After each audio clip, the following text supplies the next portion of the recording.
Vamos voltar a falar da questão dos moradores em situação de rua?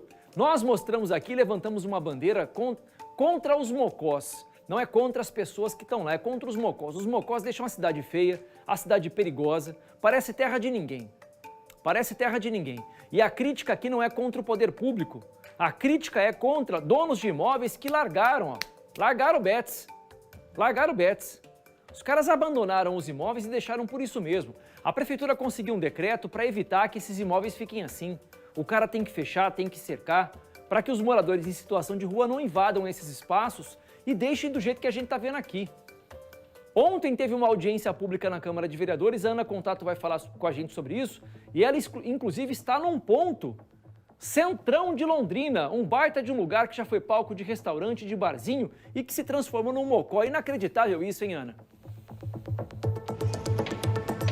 É muito triste, né, Parra? A gente está aqui na Avenida JK, centro da cidade. Como você falou, eu me lembro muito bem desse espaço aqui, ó, cheio de gente, restaurantes, bares. Esse ponto realmente é um ponto privilegiado da nossa cidade, né? Tá aqui bem no centro da nossa Londrina e hoje em dia tá assim, ó, completamente abandonado, tomado pelo mato, pelas pichações, pela sujeira que se multiplica em vários pontos. A gente percebe que agora bem aqui na frente tem muito mato, tá alto, não dá para ver, mas lá onde tem a construção do outro lado, tá tudo destruído, Parra.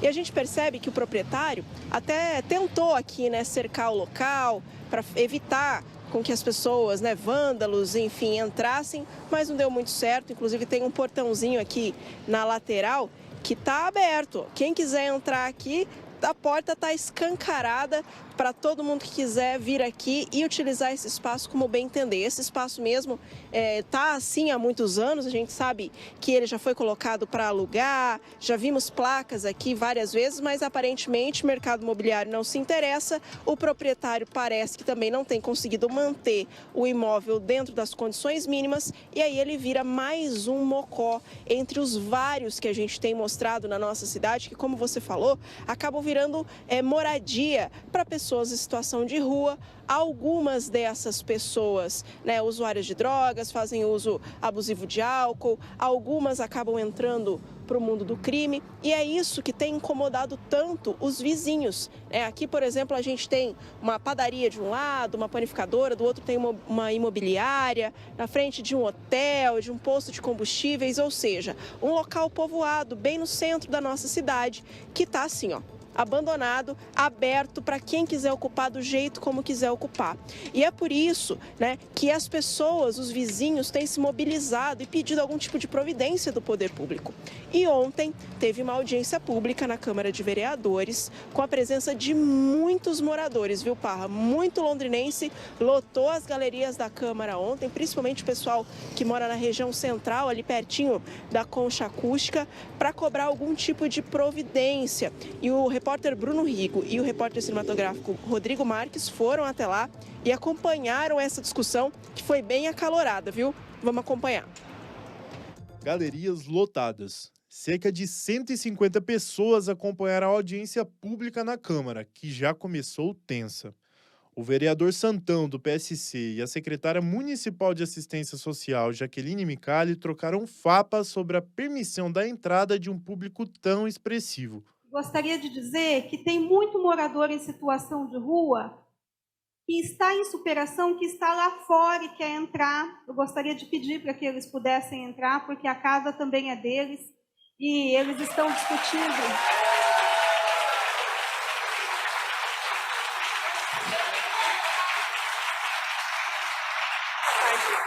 Eu peço uma parte para falar o seguinte: ninguém foi proibido de entrar aqui na Câmara de Vereadores de Londrina, tá?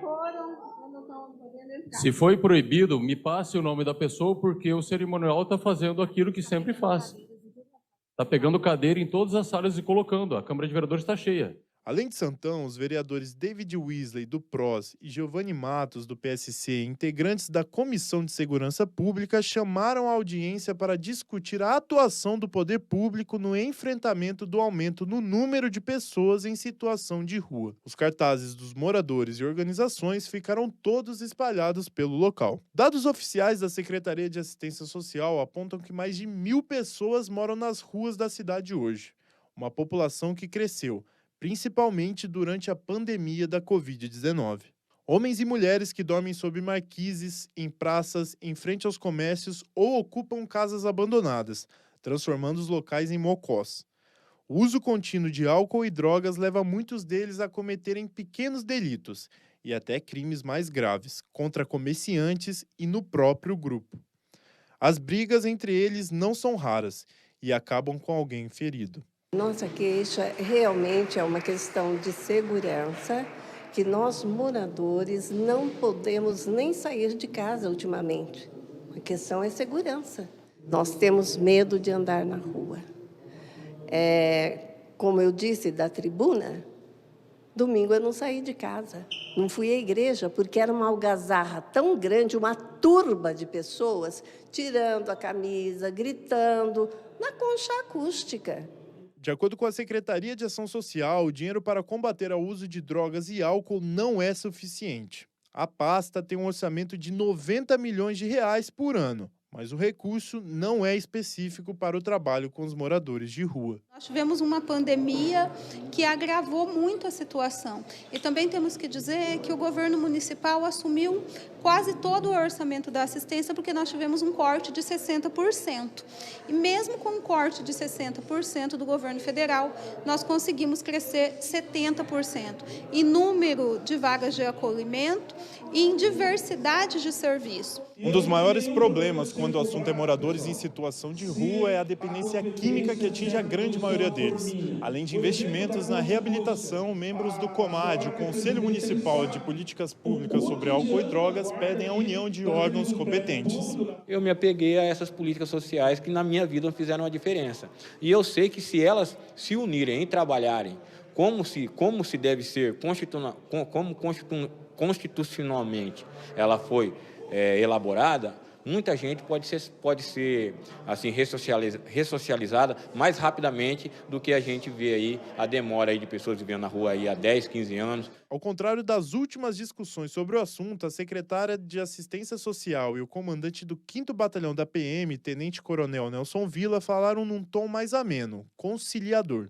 O comandante lembrou que a polícia tem um limite para atuar no enfrentamento do problema. A polícia não pode violar o direito de ir e vir das pessoas, né? É um direito individual previsto na Constituição Federal, a não ser nos casos de flagrante delito ou mediante ordem escrita e fundamentada do juiz de direito. E assim sendo, não há o que se fazer a não ser fazer a abordagem e liberar a pessoa.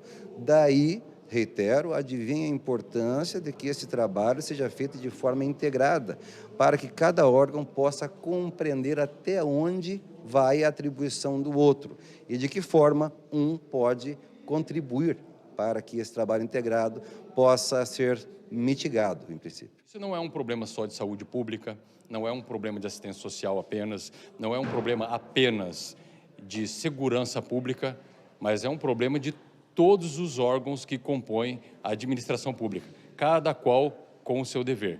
E nós vamos tentar elaborar um projeto para verificar qual é o dever que cada uma dessas entidades tem, mas que não está sendo cumprido. Importante que eles sentem, então, e possam entrar num acordo, como o Coronel Villa disse, né? Cada um, dentro do seu quadrado, possa chegar a um senso comum. Ana Conta